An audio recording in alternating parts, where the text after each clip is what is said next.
Radio Publique Africaine.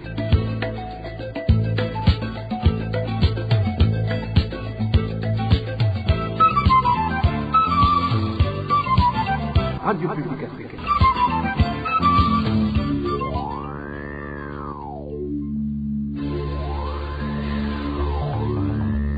C'est le moment de suivre le journal parlé en français.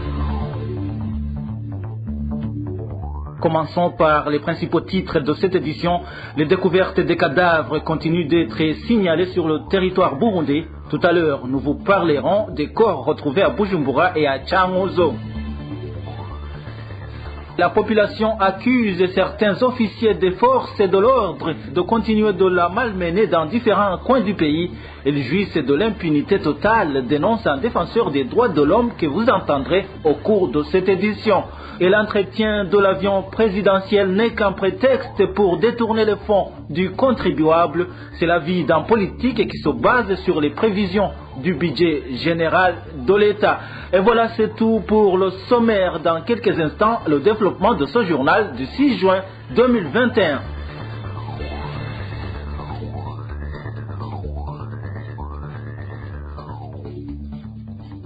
Au micro, c'est Émile Nivasumba. Bienvenue dans ce journal. Sécurité pour commencer. Le cadavre d'un homme a été repêché dans la rivière Manda, côté Rukaramuse, dans la commune Mutimbuzi de la province Bujumbura.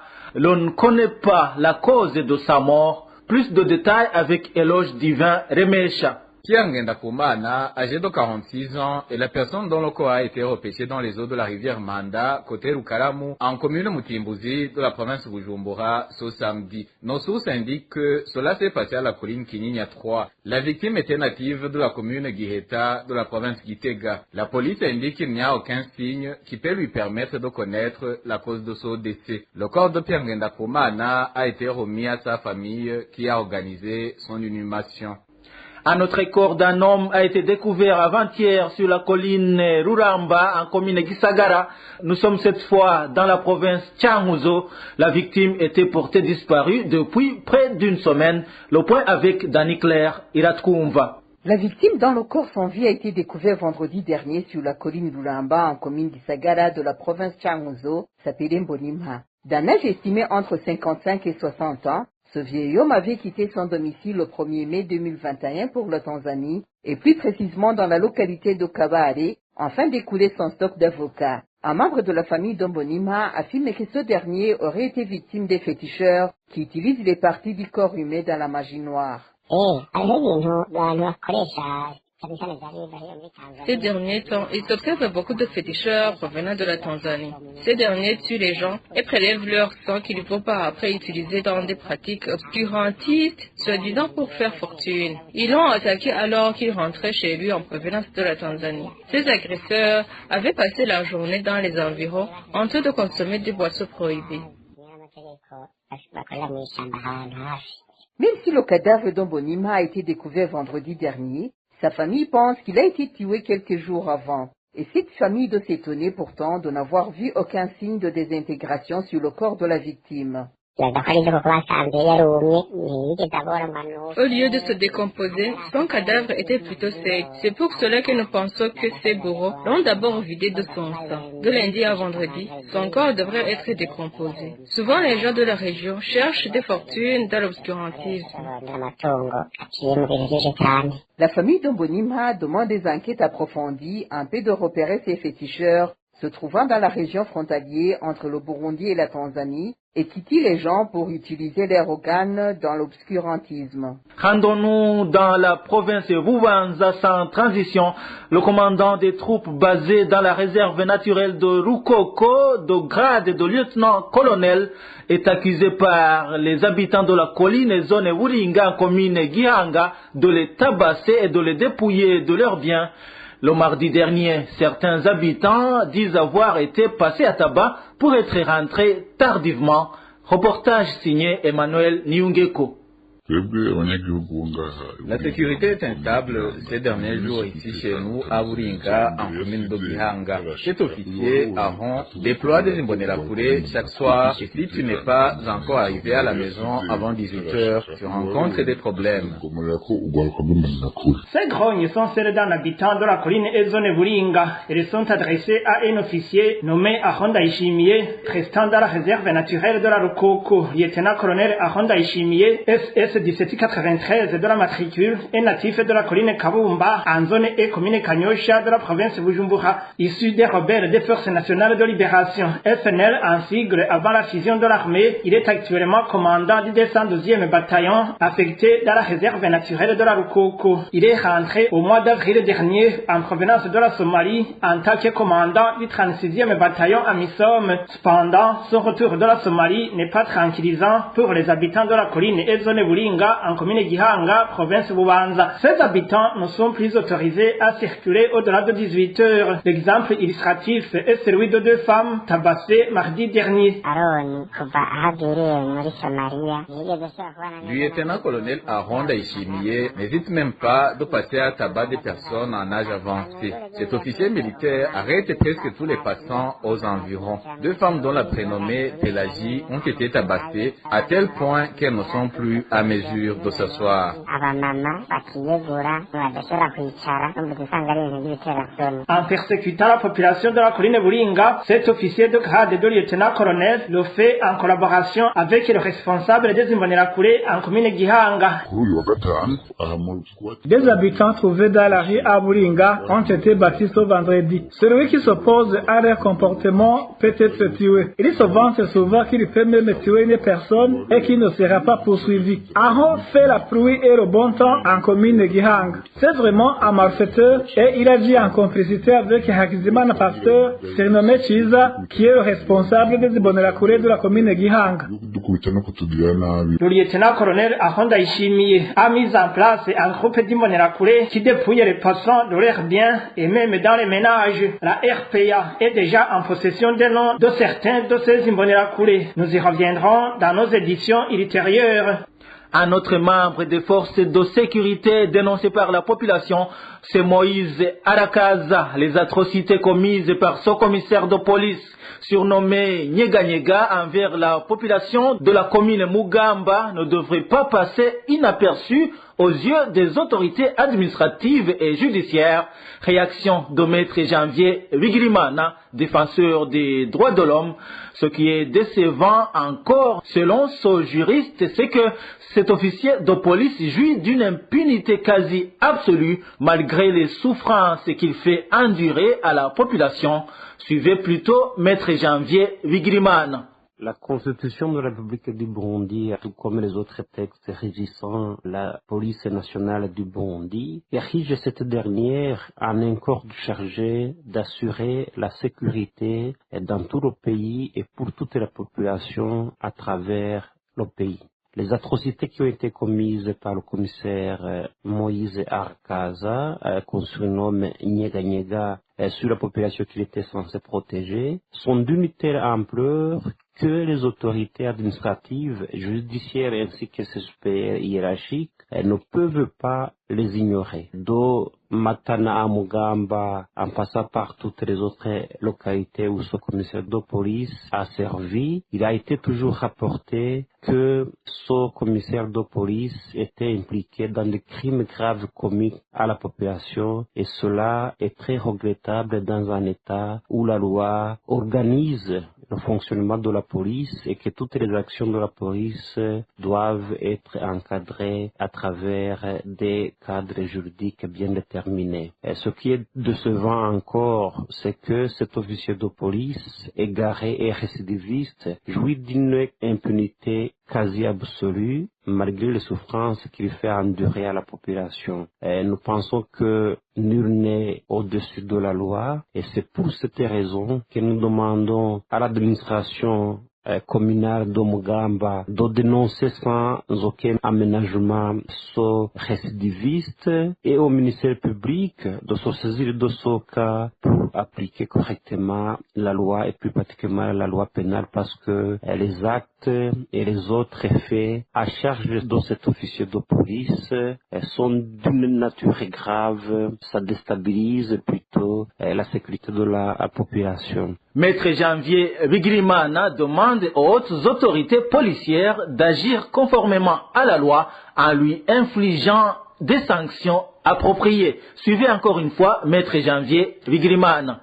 Nous demandons en outre aux supérieurs hiérarchiques d'agir conformément à la loi pour infliger des sanctions administratives ou autres qui sont appropriées et nous demandons globalement à la justice burundaise de pouvoir s'assurer que la population est protégée et d'infliger toutes les sanctions légales prévues à cet effet et notamment constater qu'il y a des circonstances aggravantes parce qu'il n'est pas normal que quelqu'un qui était assuré de protéger la population devienne un élément déstabilisateur de la sécurité qui était son rôle premier. Et nous demandons à toutes ces autorités d'agir en urgence parce que les crimes commis par cet officier de police continuent à prendre de l'ampleur et cela est une situation très grave dans un État où la loi devait prévaloir sur la force et ce que fait cet officier de police montre encore une fois que le Burundi continue à sombrer dans un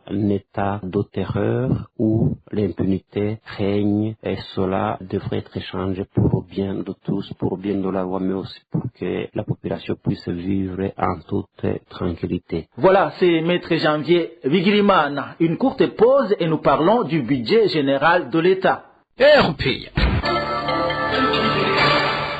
Les hautes autorités burundaises détournent les fonds du contribuable en faisant des prévisions budgétaires liées à l'entretien de l'avion présidentiel. C'est l'avis du secrétaire général et porte-parole de la coalition politique CEFOR Arusha, une réaction aux déclarations du ministre des Finances selon lesquelles l'entretien de l'avion en question est obligatoire, qu'il soit cloué au sol ou pas. Suivez Emmanuel Ndereimana qui parle d'un vol régi par la loi. C'est une façon de détournement de l'argent, c'est une façon de vol protégée par une loi. Chaque année, une somme réservée pour l'entretien d'un avion fictif. Il y a un député qui a dit qu'il faut au moins acheter un avion. Et le ministre qui dit non, à chaque fois on pourra toujours réserver cet argent pour l'entretien de cet avion fictif. Vous comprenez, ce sont des choses qui dépassent l'entendement. Des fois, ça fait mal de voir que nous avons des autorités qui volent au vu et au su de tout le monde en se couvrant par une loi. Il ne faut pas que les Burundais soient naïfs. Il n'y a pas un avion qui est en train d'être entretenu. Vous savez tout le monde que chaque fois que le président de la République veut se déplacer, il prend les avions de ligne Kenya Airways ou Ethiopian, où il y a d'autres présidents qui lui envoient un avion pour qu'il puisse se déplacer à l'aller comme au retour. Ou quelquefois, ils font appel aux agences qui font la location des jets privés. Donc, il n'y a pas d'avion présidentiel au Burundi, bien qu'il y a l'argent réservé chaque année pour entretenir cet avion. C'est de l'argent détourné, l'argent partagé par ces hautes autorités burundaises. Et c'est dommage pour cette nation. Il est grand temps que les Burundais prennent leur destin en main.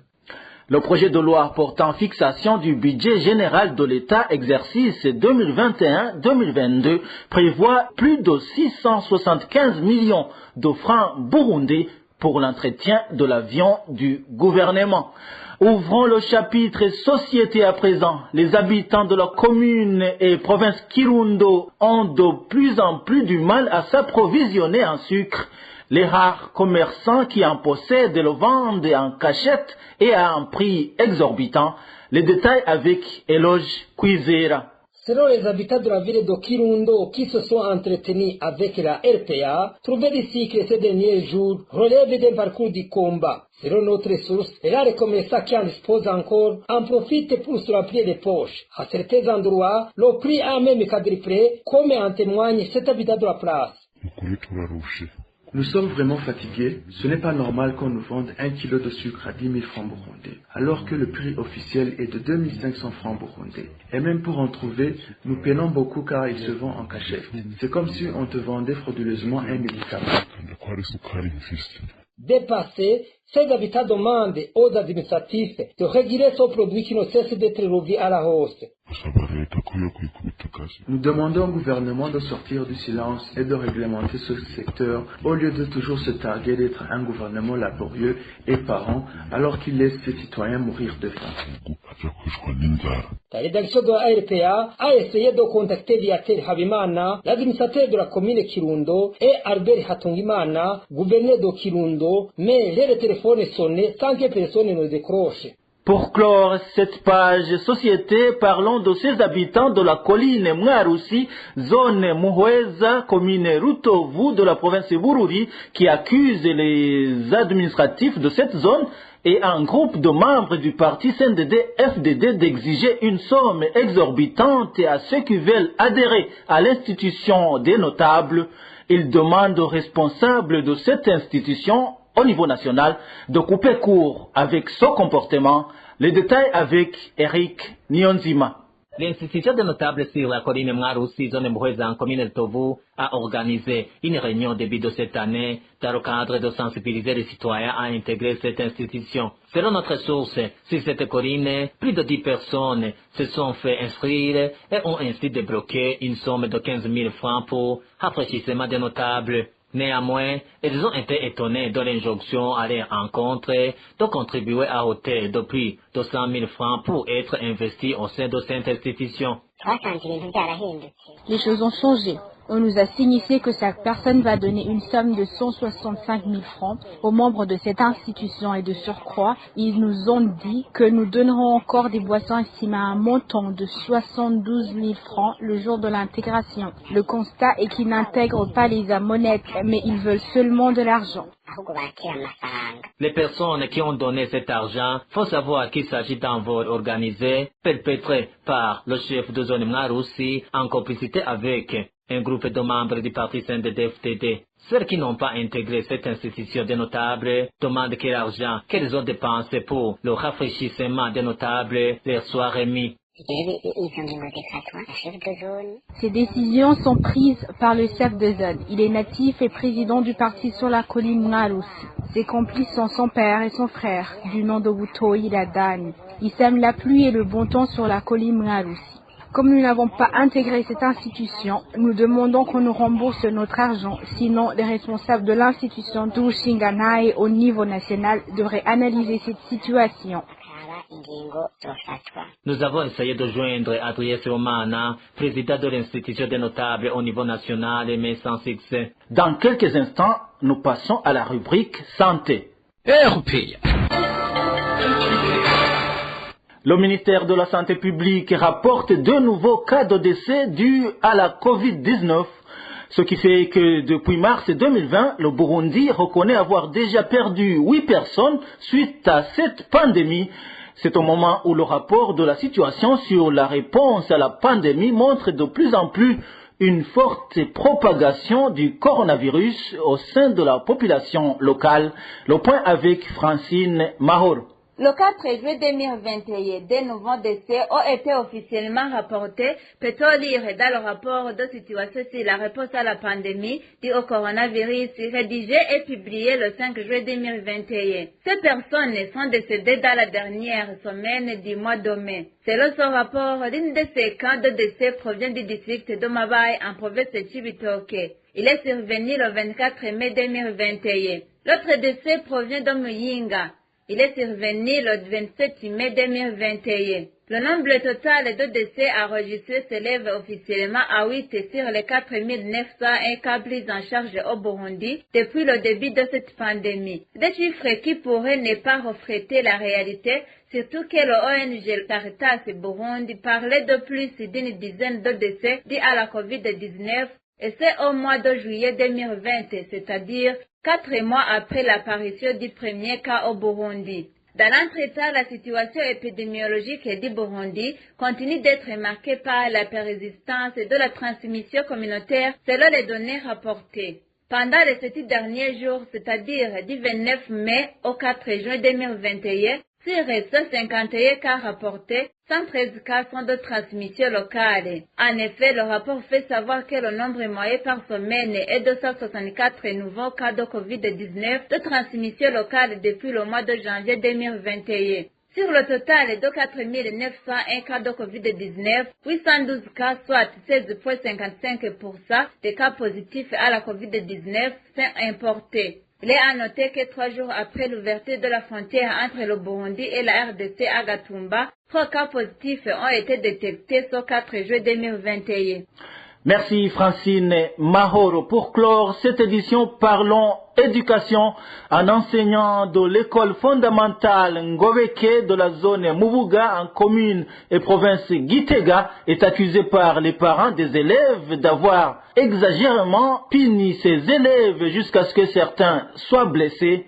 Ses parents demandent que leurs enfants soient soignés et que cet enseignant réponde de ses agissements. Les détails avec Elvis Niomungere. Cet incident s'est passé mardi dernier à l'école fondamentale de Ngobeke. Selon notre source, une trentaine d'élèves de la 4e année ont été exagérément punis pour n'avoir pas intériorisé la leçon de français qu'elle les dispensait les professeurs. Il s'agissait de la conjugaison, poursuit la même source. Frustré de voir que ces élèves ne captaient rien de ce qu'elle était en train de leur enseigner, l'enseignante, espérant simplement se serait emportée et a ordonné à ses élèves de marcher à 4 pattes dans la cour de l'école, une cour caillouteuse, même si ils ont beaucoup hésité. Poursuit notre ressource, les élèves ont fini par s'exécuter. Comme résultat, bon nombre d'entre eux se sont retrouvés avec des genoux écorchés ou enflés. Selon les informations provenant de proches de cet enseignant, ce dernier ne nie pas avoir puni sévèrement ses élèves et indique avoir demandé pardon pour ça, après s'être engagé à payer tous les frais de soins relatifs. Les informations en possession de la RPA, faut savoir que cet enseignant a été arrêté le matin de ce dimanche puis conduit au commissariat communal de Gitega. De leur côté, les parents de ces élèves demandent que leurs enfants soient soignés jusqu'à la guérison totale et que cet enseignant soit puni conformément à la loi. Et voilà, c'est cette information sur la gouvernance dans le secteur de l'éducation que nous mettons en point final au journal du 6 juin 2021. Merci de nous avoir suivis. C'était Émile Niwa Sumba à la présentation. Au revoir.